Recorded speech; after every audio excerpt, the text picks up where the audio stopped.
Hi guys, നമസ്കാരം.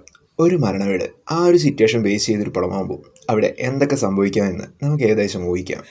എന്നാൽ നമ്മുടെ ആ ഊഹങ്ങൾക്കൊക്കെ അപ്പുറം ട്വിസ്റ്റിൻ്റെ മേലെ ട്വിസ്റ്റ് കൊണ്ടുവന്ന് ഫണ്ണിയായി എൻ്റർടൈനിങ് ആയി ആ ഒരു സിറ്റുവേഷനെ അവതരിപ്പിച്ച് 2007 ഫ്രാങ്കോയിസിൻ്റെ സംവിധാനത്തിൽ പുറത്തിറങ്ങിയ ഒരു ബ്രിട്ടീഷ് ചിത്രമാണ് ഡെത്ത് അറ്റ് എ ഫ്യൂണറൽ.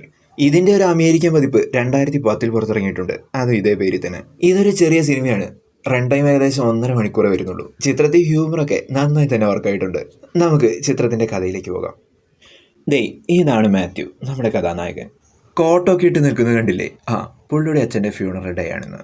പാവം അച്ഛൻ്റെ ബോഡി എത്തുന്നതും കാത്തു നിൽക്കുകയാണ്. അങ്ങനെ പെട്ടി വന്നു. അച്ഛനെ അവസാനമായി ഒന്ന് കാണാൻ വേണ്ടി പെട്ടി തുറന്നു നോക്കിയപ്പോൾ അകത്ത് ഡൊണാൾഡ് ട്രംപ് കയറി കിടക്കുന്നു. ശരിക്കും ഇങ്ങനെ കാണാൻ ട്രംപിൻ്റെ ഒരു കട്ടില്ലേ? സംഗതി പെട്ടി മാറിപ്പോയതാണ്. ശരിക്കുള്ള പെട്ടി ഇപ്പോൾ കൊണ്ടുവരാമെന്ന് പറഞ്ഞ് ഫ്യൂണറൽ ഏജൻസിക്കാരെ ട്രംപിനെയും കൊണ്ടുപോയി. മാത്യു ഈ കാര്യം തന്റെ ഭാര്യ ജെയിനോട് പറയാമെന്ന് വെച്ചപ്പോൾ ഭാര്യയ്ക്ക് പെട്ടി മാറിയതിനേക്കാൾ പ്രാധാന്യം ഈ വീട് മാറുന്നത്. അതിനും കാരണമുണ്ട്.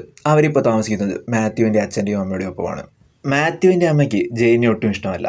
സ്വാഭാവികം, യൂഷ്വൽ അമ്മായിമ്മ പുകഴ്ത്തി. അതുകൊണ്ടാണ് ജെയിന് വീട് മാറാൻ ഇത്ര തിടുക്കം. എന്നാൽ മാത്യുവിന് അതിലൊന്നും വലിയ താല്പര്യം കാണുന്നില്ല.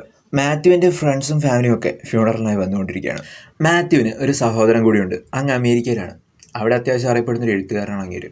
എന്തായാലും എല്ലാവരും എത്തുന്നതിന് മുമ്പായി അച്ഛനെ കൊണ്ടുവന്നു. ഭാഗ്യം, ഇത്തവണ കറക്റ്റ് ആളെ തന്നെയാണ് കൊണ്ടുവന്നത്. അങ്ങനെ ക്ഷണിക്കപ്പെട്ട എല്ലാവരും എത്തി. ചടങ്ങും തുടങ്ങി. എന്നാൽ ആ കൂട്ടത്തിൽ ക്ഷണിക്കപ്പെടാതെ വന്നൊരു അതിഥി കൂടി ഉണ്ടായിരുന്നു. എന്തൊക്കെയോ രഹസ്യങ്ങൾ ഉള്ളിൽ വെച്ച് എല്ലാവരിൽ നിന്നും വ്യത്യസ്തനായ അയാൾ നടന്നു. ആരാണ് അയാൾ? എന്തിനാണ് അയാൾ വന്നത്? എന്താണ് അയാളുടെ ഉദ്ദേശം? ഇതാണ് ബാക്കി കഥ. ഇതാണ് മെയിൻ പ്ലോട്ട്. ഇതിനൊപ്പം നിരവധി സബ് പ്ലോട്ടുകളും കൂടി ചേർന്ന് അവയെല്ലാം കൂടി കണക്ട് ചെയ്തൊരു ബട്ടർഫ്ലൈ എഫക്റ്റ് കണക്കെയാണ് സിനിമ മുമ്പോട്ട് പോകുന്നത്. തിരക്കഥയാണ് സാറേ ഇതിൻ്റെ മെയിൻ. ആവശ്യമില്ലാത്തൊരു സാധനവും തിരക്കഥയിലില്ല. നടക്കുന്ന ഓരോ സംഭവവും ഏതെങ്കിലും ഒരു തരത്തിൽ കഥയുമായി ബന്ധപ്പെട്ടിരിക്കുന്നു. ഡാർക്ക് ഹ്യൂമറൊക്കെ ഇഷ്ടപ്പെടുന്ന ഒരാളാണെങ്കിൽ തീർച്ചയായും നിങ്ങൾക്ക് ഈ സിനിമ കണ്ടു നോക്കാം. ഇഷ്ടപ്പെടുമെന്ന് പ്രതീക്ഷിക്കുന്നു. മറ്റൊരു വീഡിയോയുമായി കാണുന്നതുവരെ തൽക്കാലം ബൈ ബൈ.